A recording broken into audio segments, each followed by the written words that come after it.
యాక్చువల్‌గా రామారావు, ఎన్టీఆర్ అంటే ఏఎన్ఆర్ ఏ ఎన్టీఆర్ అనేది 2 వర్గాలుగా ఉండి ఒకళ్ళకొకళ్ళకి పడేది కాదు. ఒకళ్ళ పోస్టర్స్ మీద ఒకళ్ళు పేడలు కొట్టుకునే పరిస్థితి ఉండేది గదా! అంటే అయినా గూడా మరి అక్కినేని నాగేశ్వరరావు గారికి, న రామారావు గారికి సత్సంబంధాలు ఉండేయంటారా? ఓన్లీ ఫ్యాన్స్ వరకేనా ఇది? ఫ్యాన్స్ వరకు గొడవ విస్తృతంగా ఉండేది. వాళ్ళ మధ్య కూడా గొడవలున్నాయి. హ్మ్.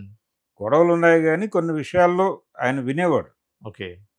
అంటే అక్కినేని నాగేశ్వరరావు గారు సినిమా ఇండస్ట్రీని హైదరాబాద్‌కు తీసుకురావాలి అని అనుకున్నప్పుడు, ఆయన వ్యవహరించిన తీరు పట్ల రామారావు గారికి తీవ్రమైన విమర్శ ఉంది.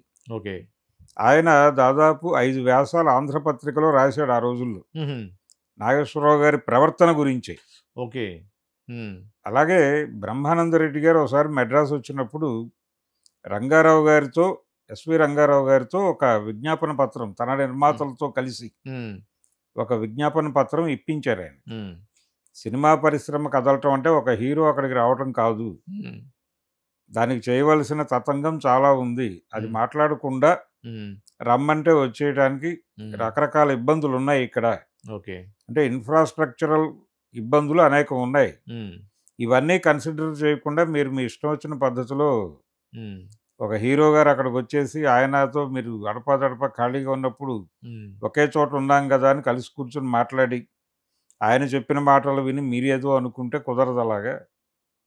అందుకని సినిమా పరిశ్రమలో ఎన్ని విభాగాలున్నాయో అన్ని విభాగాల వాళ్ళతో ఒక కమిటీ వేసి, వాళ్ళ సమస్యలన్నీ తెలుసుకొని వాటన్నిటికి పరిష్కార మార్గాలు చూపించిన తర్వాతే పరిశ్రమ ఇక్కడి నుంచి కదలటం అనేది జరుగుతుంది హ్మ్.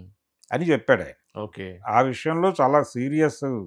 హ్మ్. ఎలిగేషన్స్ ఉన్నాయి ఆయనకి రామారావు గారికి, నాగేశ్వరరావు గారి పట్ల. అంటే బయట ఎలా ఉందంటే భరద్వాజ్ గారు అందుబాటులో ఉంటే ఆ యొక్క ఇది ఉండదు. హీరోలు, స్టార్‌లు అనేవాళ్ళు దూరంలో ఉంటేనే అది ఉంటది.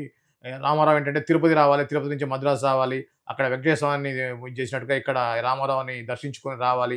ఆ యొక్క ఇగో వల్లనే రామారావు రావడానికి వెనకంజ వేశారు అనేది ఒక అయితే ఉందండి ఇండస్ట్రీలో. అదేం లేదండి. ఆ! అదేమీ లేదు. ఆయన కాన్షియస్‌గా చెప్పిన మాట ఇదే. హ్మ్. సినిమా పరిశ్రమ ఇక్కడి నుంచి కదలాలంటే హ్మ్. 24 క్రాఫ్ట్స్ అంటున్నారు గాబట్టి, అన్ని విభాగాల నుంచి ప్రతినిధులను తీసుకొని కూర్చోబెట్టండి. హ్మ్. హీరో గారు ఒక్కరు వెళ్తే కుదరదు. హీరో గారు ఒక సినిమాయే ఉంటుంది. సంవత్సరానికి 4 సినిమాలు చేస్తాడు. 4 సినిమాలతో వీళ్ళందరూ ఎలా బతుకుతారు? హ్మ్.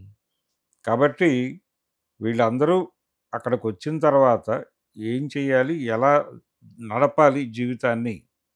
అనే దానికి సంబంధించి వాళ్ళకి ఇక్కడ ఉన్నటువంటి వెసులుబాట్లేమిటి? అక్కడ కల్పించాల్సిన సౌకర్యాలేమిటి? దీని మీద ఎవరికి వారికి హ్మ్. కొన్ని అభిప్రాయాలుంటాయి.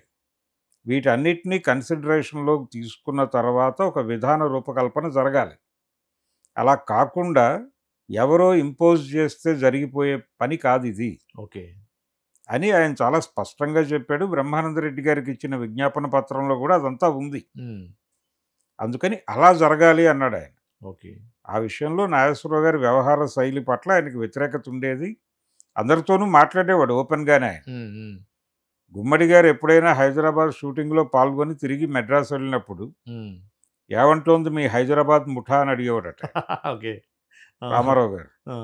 అలా ఉండేది ధోరణి. ఓకే. ఓకే. అయితే జమున గారి విషయంలో ఈయన చెప్తే ఆయనకు కనెక్ట్ అయింది ఎక్కడంటే, హ్మ్. ఈ అమ్మాయి ఎవరికీ రెస్పెక్ట్ ఇవ్వట్లేదు. హ్మ్.